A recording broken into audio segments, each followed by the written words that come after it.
আজি বিশ্ব পৰিৱেশ দিৱস এফালে চলিছে গছপুলি ৰোপণ কিন্তু আনফালে চলিছে বন ধ্বংসযজ্ঞ বিশ্ব পৰিৱেশ দিৱসৰ দিনটোতো কাজিৰঙাত অব্যাহত আছে বন ধ্বংসযজ্ঞ গছপুলি ৰোপণেৰে বিশ্ব অভিলেখ গঢ়া চৰকাৰৰ ভূমিতেই সুৰক্ষিত নহয় প্ৰকাণ্ড গছ চৰকাৰী ভূমিত বহু বছৰ আগে ৰোপণ কৰা প্ৰকাণ্ড গছ কাটি তহিলং কৰিছে দুষ্ট চক্ৰই কাজিৰঙাৰ দক্ষিণ কাৰ্বি পাহাৰত চূড়ান্ত ৰূপত অব্যাহত আছে বন ধ্বংসযজ্ঞ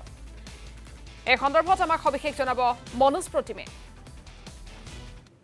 হয় আজি বিশ্ব পৰিৱেশ দিৱস আৰু আজিৰ দিনটোত চৰকাৰী বেচৰকাৰীভাৱে বিভিন্ন সংস্থাই গছপুলি ৰোপণ কৰিছে কিন্তু ইয়াৰ সমান্তৰালকৈ যদি চোৱা যায় কাজিৰঙাতো বিভিন্ন ঠাইত গছপুলি ৰোপণ কৰা হৈছে চৰকাৰীভাৱেই হওক বা বেচৰকাৰীভাৱেই হওক কিন্তু তাৰ বিপৰীতে আমি এখন ছবি এইখিনি মুহূৰ্তত দেখুৱাবলৈ ভিডিঅ' জাৰ্নেলিষ্ট স্বৰাজ হাজৰিকাক মই এই মুহূৰ্তত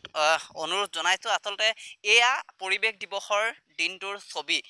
আজি বিশ্ব পৰিৱেশ দিৱস আৰু আজিৰ দিনটোত প্ৰতিদিন টাইমত দৰ্শকক এই নিৰ্মম ছবিখন দেখুৱাবলৈ এক প্ৰকাৰ আমিও দুখ পাইছোঁ কাজিৰঙাৰ পৰা আৰু এই মুহূৰ্তত যদি চোৱা যায় এফালে গছপুলি ৰোপণ আৰু আনফালে বৃহৎ গছ কৰ্তন কৰা হৈছে আৰু পৰিৱেশ দিৱসৰ এই দিনটোতো আচলতে কাজিৰঙাত অব্যাহত আছে বন ধ্বংস আৰু এই যিজোপা গছ আপোনালোকে দেখিছে এই গছজোপা মাত্ৰ কেইটামান মিনিটৰ পূৰ্বে ইয়াত কাটি চোৰাং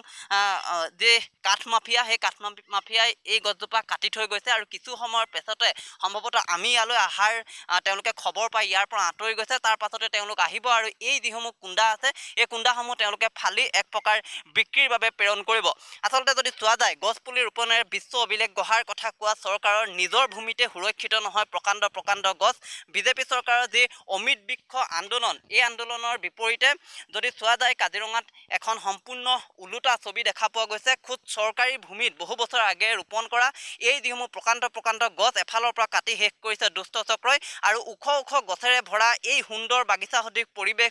পৰিৱেশটো আচলতে এফালৰ পৰা শেষ কৰি দিছে চোৰাং কাঠ মাফিয়াই কিন্তু এইবোৰ যদি আমি চাওঁ এইবোৰ দেখি শুনিও এক প্ৰকাৰ নিমাত কাৰ্বি আংলং বন বিভাগ কাৰ্বি আংলং প্ৰশাসন আৰু আমি আন এটা বিষয় যদি উল্লেখ কৰিব লাগে আমি উল্লেখ কৰিম যে এইটো কথাই যে কাজিৰঙাৰ এই যি কাৰ্বি পাহাৰ এই কাৰ্বি পাহাৰত এক প্ৰকাৰ চূড়ান্ত ৰূপত অব্যাহত আছে বন ধ্বংসযজ্ঞ বন বিভাগেই হওক বা প্ৰশাসনেই হওক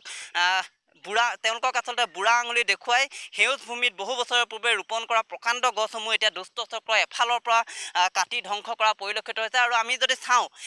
কাষতে থকা যিখন বাগিচা সদৃশ পৰিৱেশ সেইখন ইতিমধ্যে সম্পূৰ্ণৰূপে নষ্ট হৈ গৈছে আৰু এই যিসমূহ স্থান আছে এই স্থানসমূহতে গছ আছিলে আৰু আজিৰ দিনটোত যদি চোৱা যায় এক টকলা পৰিৱেশৰ সূচনা হৈছে ইয়াত গছ আছিলে বুলি ক'বলগীয়া পৰিৱেশৰ সূচনা হৈছে আৰু এই মুহূৰ্তত অসম জাতীয়তাবাদী যুৱ ছাত্ৰ পৰিষদৰ কিছু বিষয়ৰ বাবে আমাৰ সৈতে উপস্থিত আছে আমি প্ৰথমতে আপোনাৰ ওচৰলৈ আহিছোঁ পৰিৱেশ দিৱসৰ দিনটোত এই ছবি অত্যন্ত নিৰ্মম বা কাজিৰঙাৰ পৰা এই ছবিখন দেখুৱাবলৈ আমিও লাজ পাইছোঁ কি ক'ব বিচাৰিব প্ৰথমতে আপোনাৰ প্ৰতিক্ৰিয়া কি হ'ব হয় চাওক আজি বিশ্ব পৰিৱেশ দিৱস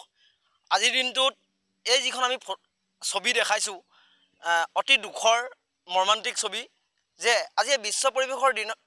দিনাখনেই আপোনাৰ বিভিন্ন চৰকাৰী হওক বা বেচৰকাৰী হওক বা বিভিন্ন জাতীয় দল সংগঠনেই হওক